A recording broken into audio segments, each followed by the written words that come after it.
This is the MATRIX mission goal set MA321, and in this video we're going to take a look at how to use the line tracing sensor.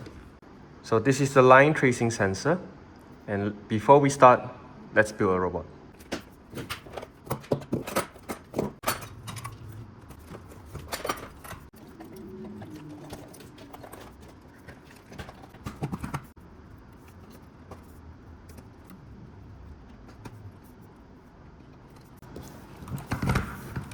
Now let's add the line tracer onto the robot.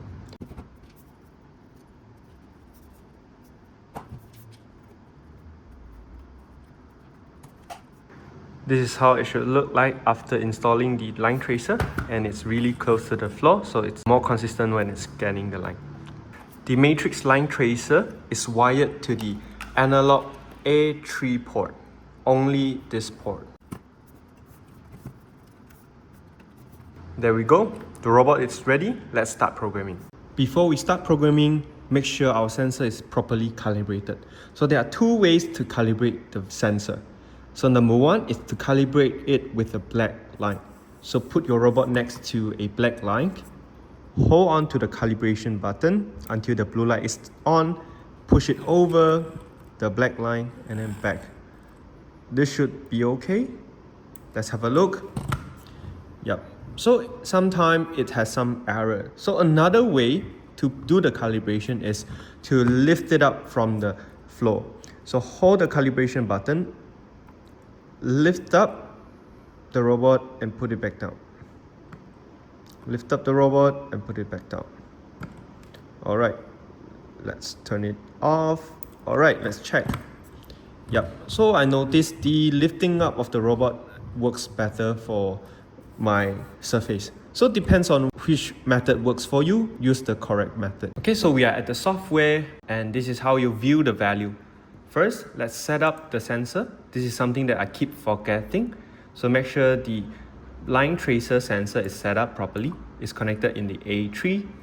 Then we will look for serial. USB serial print a new line. Again, we go to the line tracer, and then we will print out the error. Make sure your robot is connected, then we can upload the code. So it is done. Let's play the monitor and we will have a look. So in the middle is around 0.15, 0.16.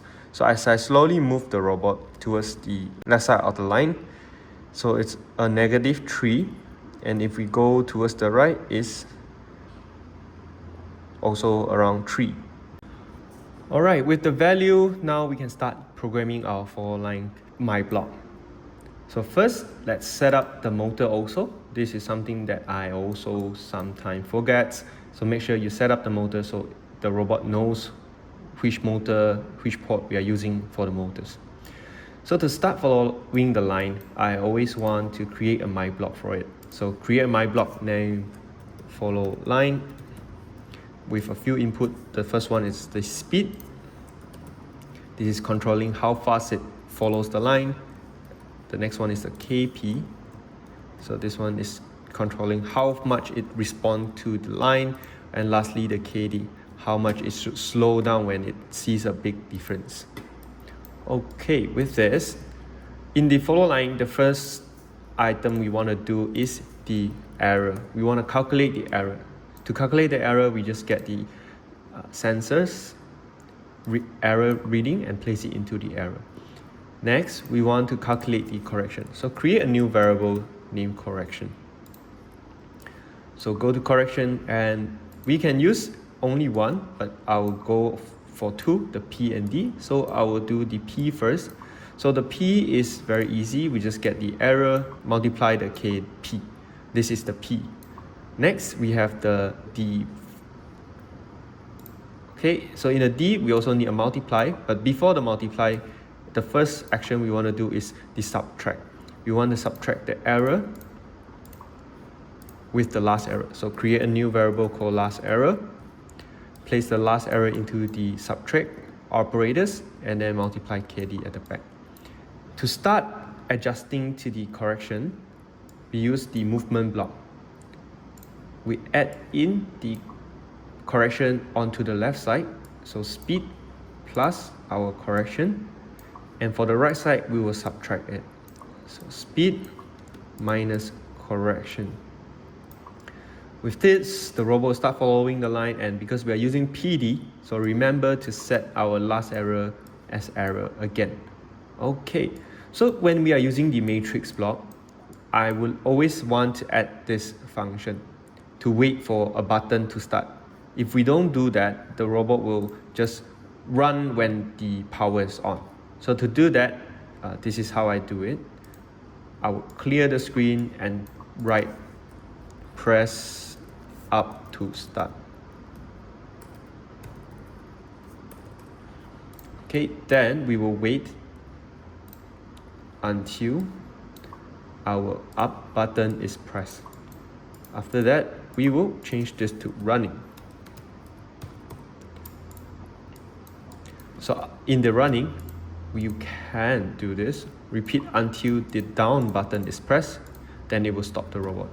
So in the loop, we will put a follow line, speed 50 kp, we will put 5 for now, and then kd will put 1 for now. And then after we press, we want the robot to stop, so stop moving. So this is the follow line program. Very simple, with the follow line, my blocks, and the code to ask the robot to run. So make sure your robot is connected and turned on. Let's upload the code. Alright, the code is uploaded. Let's see how it follows the line. Unplug your robot and prepare your robot to follow the line. To test the follow line, place your robot on the line properly first. So it says press up to start. So when I press up, it will start following the line. So as you can see, the robot follows the line nicely. And when you want to stop, just press the down button, it will stop. Then it repeats, so when you press the up, it continue. When you press it down, it stops. Or you press the reset button, it will stop also. Let's try to let the robot follow the line extremely. So as you can see, the robot is not really turning back to the line.